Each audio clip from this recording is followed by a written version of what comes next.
qui chanterait Edith Piaf à la cérémonie d'ouverture des JO. C'est quoi le problème? Pourquoi pas?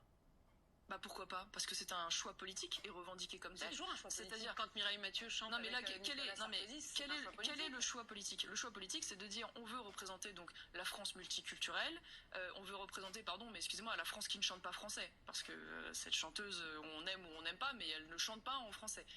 Et vous voyez, pour moi, cette polémique, elle recoupe la polémique de l'effacement de la croix sur le dôme des Invalides. C'est-à-dire que chaque fois que la France, le monde regarde la France, donc en l'occurrence à l'occasion des JO, mais c'est la laïcité. On fait tout. On fait tout. Vous savez très bien, c'est une règle. Quel rapport avec la laïcité? On ne peut pas faire une affiche pour les Jeux Olympiques avec des signes religieux. Je vais au bout de mon raisonnement. Non mais je veux dire, par contre, il faut quand même se mettre d'accord sur les règles. Moi, je veux bien que vous changiez les règles des JO. Non, je vais au bout de mon raisonnement.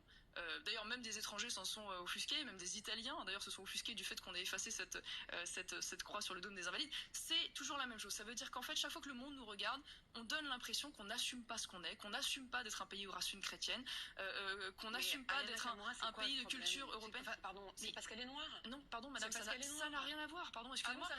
Mais quand Joséphine Baker, par exemple, elle représente la culture française, et pardon, c'est une femme noire, moi j'ai aucun problème. Mais là, en l'occurrence, cette femme ne chante pas en français. Elle ne représente pas la langue française. Donc à un moment donné, et une fois de plus, française la plus et à un moment donné, est-ce qu'on est obligé? C'est pas un argument pour vous, ça? Bah non, c'est pas un argument, excusez-moi, et d'ailleurs c'est pas un argument pour les Français manifestement, parce que le seul sondage qui a été fait démontre qu'ils sont une très large majorité à ne pas vouloir exactement être représentés. Ne doit pas être celle qui les représente à la cérémonie. Voilà, mais simplement cet acharnement, c'est-à-dire quand j'ai écouté. Donc est-ce qu'on peut les entendre, ces Français? Qui explique qu'en gros les Français seraient sensibles à la musique de Mozart, mais pas à celle d'Aya Nakamura. Bah, ce qui est sûr, c'est que la culture musicale française, c'est d'abord une culture, oui, symphonique. C'est aussi un style particulier. D'ailleurs, je vois bien que les Français, dans ce sondage, révèlent qu'ils préféraient avoir Jean-Jacques Goldman, Florent Pagny. Et d'ailleurs, vous voyez bien que c'est pas du racisme, parce qu'ils citent même d'ailleurs Sofiane. Sofiane, en l'occurrence, chante en français.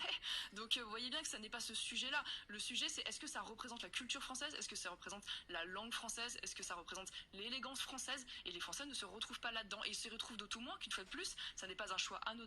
C'est un choix politique de dire ah voilà, on ne veut pas représenter la France on va dire éternelle, historique, traditionnelle, on veut cette France multiculturelle, cette France issue de l'immigration, cette France qui ne chante pas français et qui a plein d'apports extérieurs, mais ça n'est pas apprécié par les Français et je le comprends. Marion Maréchal, vice-présidente de Reconquête.